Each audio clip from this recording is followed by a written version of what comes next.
Hi. There's been a lot of talk around here lately about New Year's resolutions because it's recently become the new year. And a lot of talk about why it is those New Year's resolutions are so often unsuccessful.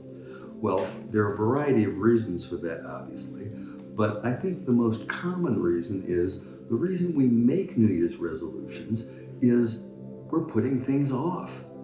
We can put them off until next year, and at base, they're things that we genuinely really don't want to do.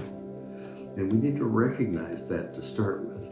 But putting off a New Year's resolution is much like any other kind of procrastination. And it's worth looking at procrastination for a minute, because it's something we all do, some to excessive degrees, some just a little, but we all know what procrastination is.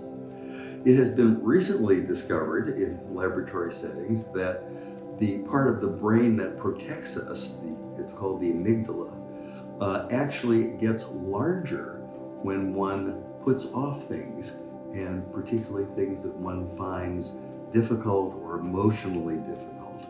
And that over time, that part of the brain actually gets larger. Now, that's presumably because it's doing more work, helping us put off those things.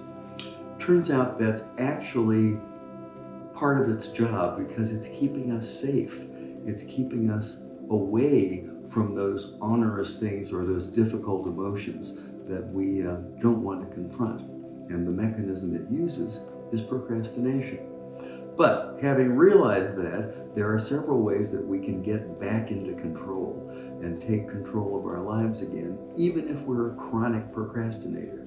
There are really 3 steps. Let me present them this way. First of all, mindfulness, just to be aware of what you're doing and to take a moment and take it all in and examine the situations and all of the dimensions. Part of that is to see things in a non-judgmental way, because if we look at things in a non-judgmental way, we can have a more clear and objective view of them. So first thing is mindfulness.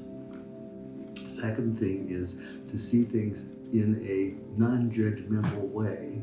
And then we can take a look at the task and try to break that down into very small segments. That may sound silly, but it's really important.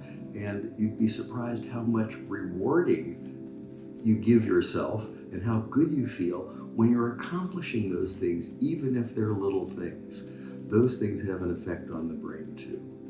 But back to the amygdala, in one study, after a group of subjects had practiced this 3-step approach to doing things and to not putting them off, mindfulness, non-judgmental thinking, and breaking things down into steps, after a period of 8 weeks, their amygdalas actually got smaller.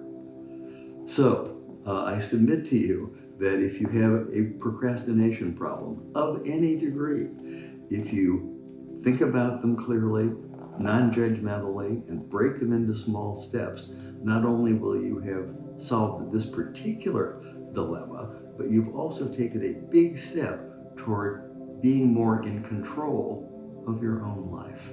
It's worth doing. If you enjoyed this video, subscribe to my channel.